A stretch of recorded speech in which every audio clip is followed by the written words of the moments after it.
Dr. Steinhauer? Thank you, Mr. Weiland. Last week, I presented the work that we have begun to do in support of the district's sustainability plans. We shared the beginnings of a dashboard, and we showed some information that we are building out on the website. The dashboard and the drop-down information items are on the same page, and they capture much of the work we have done to date. The dashboard is live on our website, and we continue to add more information about our efforts. I also mentioned last week that we created a draft sustainability statement. The sustainability statement has been sent out to our school community partners for feedback. And in addition, we have sent it to some of our faculty members who are teaching related concepts and ideas.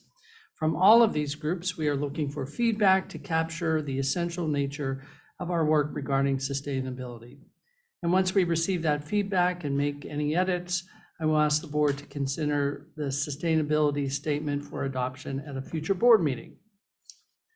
Short update on negotiations. The school district and the Mount Lebanon Education Association's labor agreement expires at the end of June. As regulations require, both parties must enter into discussions at the beginning of January, and that was completed. The district and the association have held several meetings and are working toward an agreement that recognizes the good work of our teachers, the fiscal realities of the district, and most importantly, focuses on student learning. I am confident that the district and the MLEA can reach a mutually acceptable agreement in the near future. Two special awards, the National Council of English Teachers Recognition, both Mellon Middle School and Jefferson Middle School's literary magazines have been recognized as excellent by the National Council of Teachers of English for the 21-22 school year. So that was last year's submission. This year, schools in 42 states and 5 countries submitted 262 student magazines. So I'd like to commend our teachers and students for the good work that they do. And I'm always impressed by our Mellon and Jefferson teachers who continue to encourage our students to challenge themselves as writers and artists, and especially to our Mellon and Jefferson student writers who submitted projects for that. Finally, no, not finally, I have one more item. The Mount Lebanon High School is accepting nominations for the 2022 Great Alumni Award.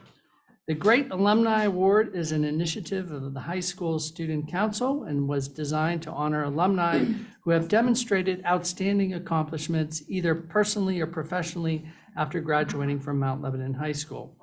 If you know of a Mount Lebanon graduate who has significantly improved the lives of others, contributed significant volunteer work or public service, or achieved significant advancement in their professional field, please consider nominating them for the award.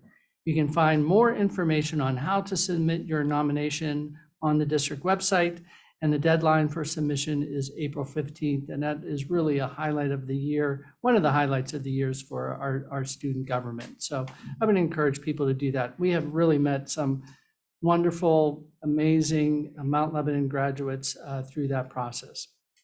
And finally, let me reiterate some of Mr. Weiland's comments regarding the document submitted by some of our students last week. We value community input and feedback, and this includes from our students. What's important for me is that we get to a place where every student feels respected, welcome, safe, and has a sense of belonging. And we have some ways to go on that. As Mr. Weiland mentioned, the administration is carefully examining the ideas to match them to existing policy, legal precedent, and law, existing policy, and our current practice. Where gaps are identified, we'll work closely with the board to consider the appropriate actions to take. I do want to reiterate that the district's existing equity statement, our non-discrimination policy, our strategic plan, and other relevant policies and practices provide a strong foundation as we continue our efforts regarding diversity, equity, and inclusion. And that ends my report. Thank you, Dr. Steinhauer.